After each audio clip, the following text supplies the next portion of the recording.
G'day guys, and welcome to the show where I report on the latest in gaming news. If you want the latest news, and if you aren't subscribed, make sure you subscribe. But if you do end up enjoying today's video, please remember to smack that like button real good. And today's stories, we have quite a lot to get to, but our first one is going to be about the PlayStation Network banning thousands of gamers. Yes, this happened just a little bit before I came back to YouTube, and now it has been resolved and everything is all good. However, a lot of people did hit me up with like emails and messages and things going, Champ, what the hell has happened here? Why have thousands of people being banned? Well, this is the news. A lot of people didn't know about this, but a lot of people did get banned also. So, if you don't know, this is exactly what happened. If you're a user on the PlayStation Network, specifically in the UK, and you were using PayPal as your payment method to get your PlayStation Network purchases, well, you were in trouble because the PlayStation Network and Sony, they probably banned you, which kinda sucks. Basically what happened is that PayPal initiated a mass chargeback to thousands of Sony Entertainment Network transactions,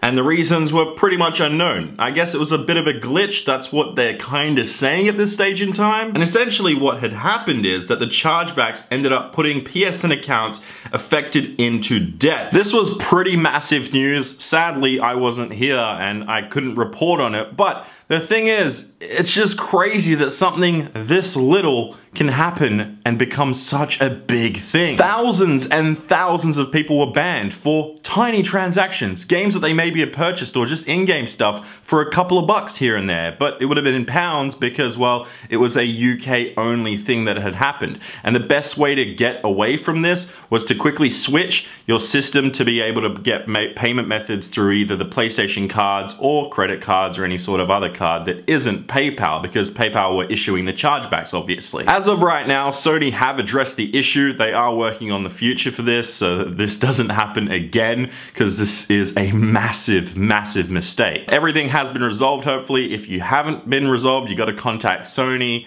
Hopefully everything does get fixed for you if you were banned in the UK specifically. But in the future, just make sure to use prepaid Sony cards rather than to use your PayPal, because it can get charged back by a glitch, just like what happened, so make sure you do that. But anyway, let's get to the next piece of news on today's show. And it's that the hot game out there right now, which I also love and I've been playing way too much of, as you guys already know, is PlayerUnknown's Battlegrounds. Well, it's joined Steam's top 3 games as it surpassed 339,000 peak players, which is just insane news. Since the launch of the game back in March, just a few months ago, which isn't that long ago, the game has now sold over 4 million copies, and it's only on PC. It's still in early access, so it's not officially out, but it's sold 4 million, and as I said, 339,000 peak players yesterday, which is just really, really crazy. And the game is coming to Xbox One later this year, hopefully, so we'll see when that happens. However, that's not the only PUBG news that we do have today, because a data miner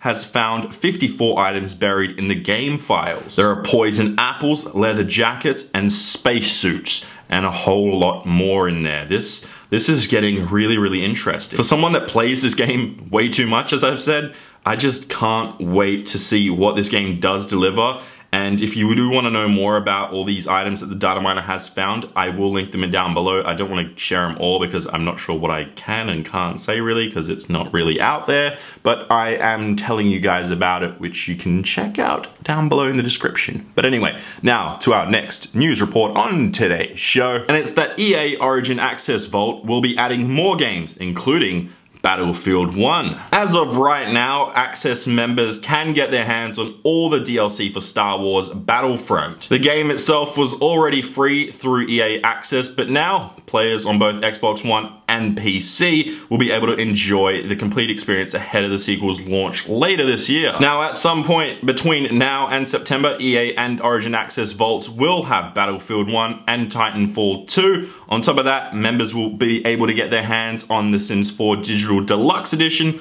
Oxenfree, and Rebel Galaxy. As for trials, FIFA 18 will be playable on EA and Origin Access for members ahead of the launch of the game. Same deal with Madden, NHL, and NBA Live 18. So pretty much the same thing we see every year. You get the sports game a little early, you get to play it for a couple of days, 48 hours technically, that's a couple of days. And yeah, you get your hands on it for just a little bit before release. So that's pretty cool right there. But anyway, to our final news report on today's show, and it's a pretty cool one because it's something bringing back.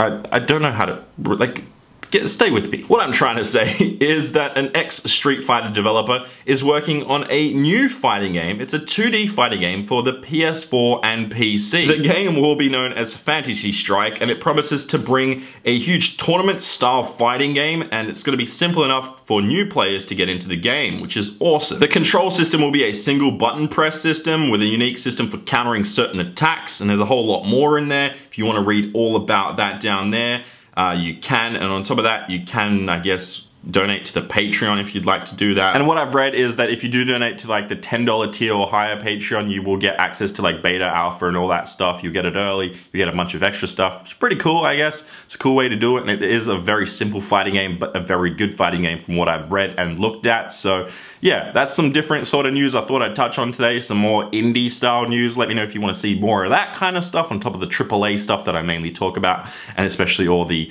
Battlefield and like all those big games. Yeah, it's like I just talk about those too much, but Battlegrounds is probably the best game out there right now.